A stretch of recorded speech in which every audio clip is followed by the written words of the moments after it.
Chapitre 1. Le réflexe de réinitialisation. Vous entrez dans une pièce et vous sentez immédiatement que quelque chose a changé. Avant même qu'elle ne parle, avant même que vous n'échangiez un regard, il se passe quelque chose. Sa posture se modifie de façon presque imperceptible. Son dos se redresse, ses épaules partent en arrière, et elle ajuste ses vêtements ou touche ses cheveux. Ce n'est pas une décision consciente. C'est une réaction biologique involontaire qui se produit dans les 1 à 3 premières secondes après qu'elle vous a remarqué. C'est ce que les spécialistes du comportement appellent le réflexe d'apprêtement rapide, rapid grooming response. Lorsqu'une femme perçoit l'entrée d'un homme attirant dans son champ de vision, son corps déclenche une séquence quasi instantanée de micro-ajustements conçus pour optimiser sa présentation physique. Son système nerveux fait cela automatiquement, avant même que son esprit conscient n'ait traité votre présence. La raison pour laquelle la plupart des hommes passent à côté de cela est une question de timing. Cela se produit dans cette fenêtre cruciale avant que vous ne la regardiez directement. Au moment où vous établissez un contact visuel ou que la conversation commence, la réinitialisation est déjà terminée. Elle a l'air sereine et apprêtée, comme si elle s'était tenue ainsi depuis le début. Mais ce n'est pas le cas. 3 secondes plus tôt, elle était détendue et sans garde. Votre arrivée a tout changé. Pour capter cette réaction, utilisez d'abord votre vision périphérique lorsque vous arrivez dans un endroit où vous savez qu'elle se trouve déjà. Observez les bords, observez son corps avant que son visage n'ait le temps de composer son masque social. C'est là que réside la vérité, dans ce moment sans filtre, avant qu'elle ne sache que vous la regardez. Chapitre 2. Le changement vocal. Vous dites quelque chose de vaguement amusant ou vous faites une observation banale, et elle rit. Pas un petit rire poli, mais un vrai rire franc qui semble légèrement disproportionné par rapport au moment.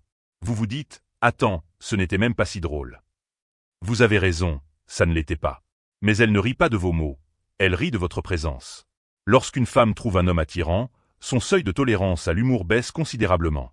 Des choses qui arracheraient un sourire poli de la part d'un inconnu suscitent un rire sincère chez une femme qui est attirée par vous. Ce n'est pas que vos blagues sont meilleures, c'est que sa réceptivité à votre égard est plus élevée.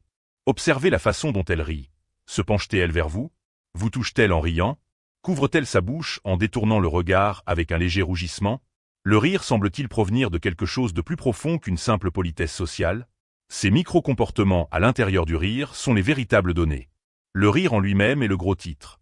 Le langage corporel pendant le rire est l'article complet.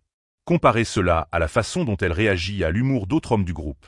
Si elle leur offre des sourires mesurés et des approbations polies, mais qu'elle vous accorde un rire entier, sans filtre et disproportionné, la différence ne réside pas dans votre talent d'humoriste. La différence, c'est l'alchimie. Son corps réagit à vous d'une manière dont il ne réagit pas aux autres. Chapitre 3. La proximité provoquée. Cette réaction opère à un niveau si profond qu'aucun de vous deux ne réalisera consciemment qu'elle se produit. Vous vous penchez en avant. Quelques secondes plus tard, elle se penche en avant. Vous croisez les bras. Elle croise les siens. Vous prenez votre verre. Elle tend la main vers le sien. Vous déplacez votre poids sur le côté. Sans savoir pourquoi, elle se décale aussi. C'est ce qu'on appelle la synchronie limbique, et c'est l'un des phénomènes les plus fascinants de la connexion humaine. Lorsque deux personnes se sentent attirées l'une par l'autre, leur système nerveux commence à se synchroniser. Inconsciemment, elles commencent à imiter les postures, les gestes, les rythmes et les mouvements de l'autre. C'est la façon pour le corps de dire « je suis en phase avec cette personne », sans que la bouche n'ait à formuler un seul mot. La raison pour laquelle cet effet miroir est un indicateur si puissant d'attirance est qu'il ne peut être maintenu consciemment. Une femme pourrait être capable de vous imiter délibérément pendant 30 secondes, peut-être une minute si elle essaie vraiment, mais le type de mimétisme dont je parle se produit tout au long d'une conversation. Cela arrive quand elle n'y pense pas. Cela arrive quand elle est concentrée sur ce que vous dites, et non sur ce que fait son corps. Voici un moyen simple de le tester. Pendant une conversation avec une femme que vous soupçonnez d'être attirée par vous, modifiez subtilement votre posture. Pas de façon dramatique, changez juste la façon dont vous êtes assis ou debout. Penchez-vous en arrière, décroisez vos jambes, posez votre menton sur votre main. Puis attendez 15 à 30 secondes. Si elle ajuste sa position pour correspondre à la vôtre, même vaguement, même partiellement, son corps se synchronise avec le vôtre. Et les corps ne se synchronisent qu'avec les personnes avec lesquelles ils se sentent connectés. Chapitre 4. La mémorisation des détails. Vous avez une conversation, et elle est pleinement présente. Elle ne fait pas que vous entendre. Elle s'imprègne de vous. Des jours plus tard, vous mentionnez quelque chose en passant. Une histoire que vous avez racontée, un détail de votre vie, une préférence que vous avez évoquée avec désinvolture. Et elle s'en souvient. Pas seulement les grandes lignes, mais ces petits détails que la plupart des gens oublieraient. Ce n'est pas seulement une bonne capacité d'écoute. C'est une attention sélective guidée par l'intérêt. Lorsque nous sommes sincèrement attirés par quelqu'un, notre cerveau donne la priorité aux informations le concernant. Nous encodons les détails de sa vie, de ses histoires, de ses préférences à un niveau beaucoup plus profond que nous ne le faisons pour les personnes qui nous indiffèrent. La différence entre quelqu'un qui est attiré par vous et quelqu'un qui est juste poli réside dans la spécificité de ce dont la personne se souvient. Une personne polie pourrait se souvenir de votre nom et du sujet de la conversation. Quelqu'un qui est attiré par vous se souvient que vous préférez votre café noir, que vous avez mentionné avoir joué de la guitare par le passé, ou que vous avez une petite sœur qui vit à Chicago. Cette mémorisation des détails n'est pas quelque chose qu'elle fait pour vous impressionner. C'est quelque chose que son cerveau fait automatiquement parce que vous êtes devenu suffisamment important pour elle pour que vos informations soient prioritaires dans l'encodage de sa mémoire. Le fait qu'elle puisse ressortir ces détails des semaines plus tard, dans leur contexte, sans qu'on le lui demande, vous révèle quelque chose de profond. Vous avez pris place dans son esprit d'une manière qui va bien au-delà d'une simple interaction occasionnelle. Chapitre 5. La réaction pupillaire. Cette réaction est presque invisible, et c'est l'une des rares sur cette liste qu'il est biologiquement impossible de simuler. Lorsqu'une femme regarde quelque chose ou quelqu'un qu'elle trouve attirant, ses pupilles se dilatent. Elles se dilatent physiquement, pas énormément, mais de façon mesurable et détectable. Le centre noir de ses yeux s'agrandit, laissant entrer plus de lumière, absorbant davantage l'image qui se trouve devant elle. Elle n'a aucun contrôle sur ce processus. Aucun. Il est régi par le système nerveux autonome, le même système qui contrôle ses battements de cœur et sa respiration. Elle ne peut pas plus forcer ses pupilles à se dilater sur commande qu'elle ne peut arrêter son cœur de battre par la simple pensée. C'est pourquoi un contact visuel avec une femme attirée par vous donne une sensation différente d'un contact visuel normal. Il y a une certaine douceur, une profondeur, une attraction presque magnétique qui vous donne envie de soutenir le regard un peu plus longtemps que d'habitude. Vous le ressentez avant même de le comprendre. Ce sentiment, cette impression indicible qu'il se passe quelque chose derrière ses yeux, c'est votre cerveau qui enregistre subconsciemment ses pupilles dilatées et les interprète comme un signal d'attirance. Les recherches dans ce domaine remontent à plusieurs décennies. Les études ont constamment montré que les humains sont inconsciemment attirés par les pupilles dilatées chez les autres et que nous associons inconsciemment la dilatation des pupilles à l'attirance, à la chaleur et à l'ouverture émotionnelle. C'est d'ailleurs la raison pour laquelle les dîners romantiques ont traditionnellement lieu sous une lumière tamisée. Dans la pénombre, les pupilles de tout le monde se dilatent naturellement, créant une perception mutuelle d'attirance qui renforce le sentiment de connexion entre deux personnes. Maintenant, d'un point de vue pratique, vous n'allez pas mesurer le diamètre de ces pupilles avec une règle pendant la conversation, mais vous pouvez vous entraîner à remarquer la qualité globale du contact visuel.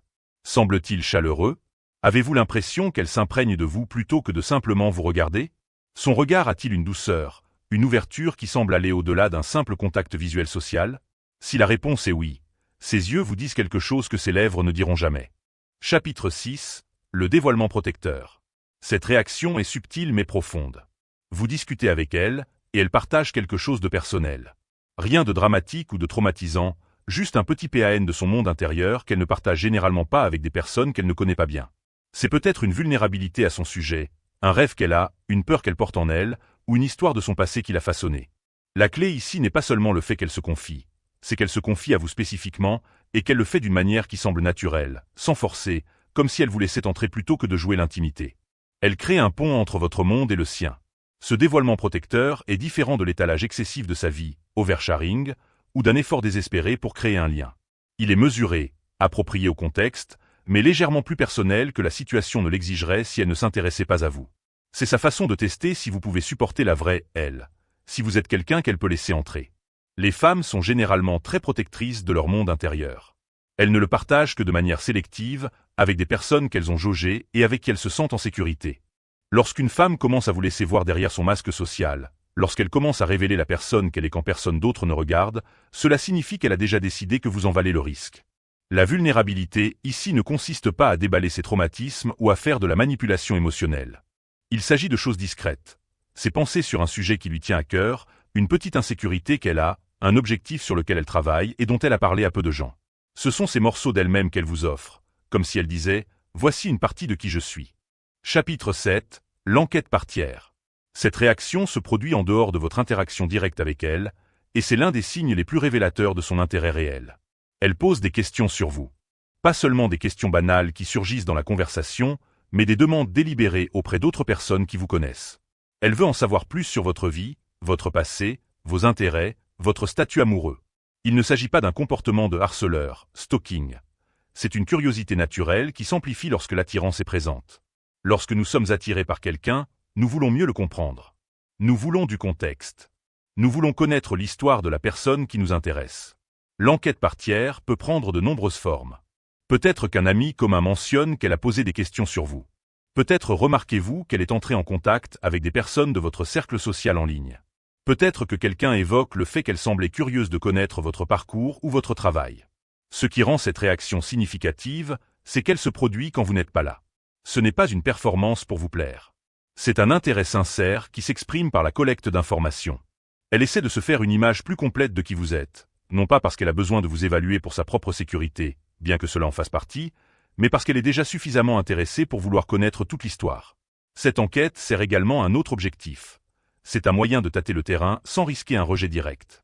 En recueillant des informations par l'intermédiaire de tiers, elle peut évaluer si vous êtes disponible, quelle est votre situation et si cela vaut la peine d'aller plus loin, le tout sans se mettre dans une position de vulnérabilité. Chapitre 8. Le pont de communication. Cette réaction concerne la manière dont elle initie et maintient le contact avec vous. Lorsqu'une femme est attirée par un homme, elle trouvera souvent des raisons de communiquer avec lui qui vont au-delà de ce que la situation exige. Elle vous enverra des SMS pour des choses qui ne nécessitent pas de SMS. Elle pensera à vous dire des choses qu'elle pense que vous trouverez intéressantes. Elle prendra des nouvelles sur des sujets dont vous aviez dit qu'ils étaient importants pour vous. Le pont de communication n'est pas seulement une question de fréquence, c'est une question de pertinence et d'initiative. Quelqu'un qui est juste poli pourrait répondre lorsque vous le contactez. Quelqu'un qui est attiré par vous fera souvent le premier pas, et la raison pour laquelle elle vous contactera sera souvent liée à des choses qui créent du lien plutôt qu'à un simple échange d'informations. Faites également attention à la qualité de ses réponses. Lorsque vous lui envoyez un message, vous donne-t-elle des réponses courtes et fonctionnelles qui ferment la conversation? Ou s'engage-t-elle d'une manière qui invite à la poursuivre? Vous pose-t-elle des questions en retour? Partage-t-elle des choses sur sa journée ou ses pensées qui ne sont pas directement liées à ce que vous avez demandé? Le pont de communication s'étend également aux interactions en personne. Elle pourrait trouver des raisons d'être près de vous inclure dans des activités de groupe, de s'asseoir à côté de vous alors qu'il y a d'autres options disponibles. Elle pourrait se souvenir de choses que vous aviez dit faire et vous poser des questions à ce sujet plus tard. Elle pourrait vous apporter de petites choses qu'elle pense que vous apprécierez. Un café comme vous l'aimez, un livre auquel elle a pensé suite à l'une de vos réflexions, un mème lié à une blague entre vous. Il ne s'agit pas de grands gestes. Chapitre 9. L'au revoir prolongé. Cette dernière réaction est peut-être la plus honnête car elle se produit lorsqu'elle pense que l'interaction est terminée, lorsqu'elle croit qu'elle n'est plus en train de jouer ou d'être observée. La conversation se termine, vous vous dites au revoir et vous partez chacun de votre côté. Mais si vous êtes attentif, vous remarquerez quelque chose dans ces derniers instants. Son énergie pourrait baisser légèrement. Pas de façon dramatique, mais l'éclat qui illuminait son expression pendant votre conversation s'atténue un peu. Sa posture esadotsit. L'animation de son visage s'apaise. Elle pourrait laisser échapper une petite expiration. Elle pourrait baisser les yeux un instant avant de se replonger dans ce qu'elle faisait avant votre arrivée. Cette baisse d'énergie post-interaction révèle quelque chose d'extrêmement significatif. L'énergie qu'elle déployait pendant votre conversation était élevée au-dessus de son niveau de base. Vous faisiez monter son énergie rien que par votre présence. Maintenant que vous êtes parti, son système revient à son niveau par défaut. Pensez à ce que cela signifie. Si son énergie baisse quand vous partez, cela signifie que son énergie est montée quand vous êtes arrivé. Elle ne jouait pas l'enthousiasme. Elle ne feignait pas l'engagement. Tout son état émotionnel s'est élevé en votre présence et est retombé en votre absence. C'est pourquoi elle semblait si vivante, si impliquée, si vibrante pendant votre conversation. Ce n'était pas juste de bonnes aptitudes sociales. C'était vous. Vous étiez la variable qui a changé tout son état. Et la preuve se trouve dans la chute. Cette retombée silencieuse, presque invisible, qui se produit dans les 5 secondes après que vous vous soyez éloigné. Vous ne capterez cela que si vous vous entraînez à regarder. Un coup d'œil furtif par-dessus votre épaule après les au revoir. Un bref instant d'observation avant de vous désengager totalement. Chapitre 10. Comment recalibrer votre valeur. Quelque chose vient de changer pour vous. Peut-être que vous le sentez. Un changement silencieux dans votre façon de comprendre le monde qui vous entoure. Toute votre vie, vous avez traversé un paysage rempli de signaux que vous ne pouviez pas lire. Comme un homme errant dans une ville où chaque panneau est écrit dans une langue qu'il ne parle pas. L'information a toujours été là. L'attirance a toujours été là. Les réactions, les réponses, les aveux subtils d'intérêt se sont toujours produits autour de vous. Vous n'aviez simplement pas le vocabulaire pour les décoder. Maintenant, vous l'avez. Et voici ce que je veux que vous fassiez de ce savoir. Je ne veux pas que vous deveniez hyper vigilant. Je ne veux pas que vous commenciez à analyser le moindre mouvement de chaque femme comme si vous étiez en mission de surveillance. Cette énergie est tout le contraire de l'attirance. Ce que je veux, c'est que vous deveniez conscient, d'une conscience douce, calme et confiante. Le genre d'homme qui remarque les choses non pas parce qu'il cherche désespérément, mais parce qu'il est suffisamment présent pour voir ce qui est déjà là. Car c'est là la dernière pièce de ce puzzle. Les hommes qui attirent le plus les femmes ne sont pas ceux qui essaient le plus d'être vus. Ce sont ceux qui voient. Ce sont ceux qui remarquent le subtil, qui captent le silence, qui savent lire l'atmosphère à un niveau auquel la plupart des gens n'accèdent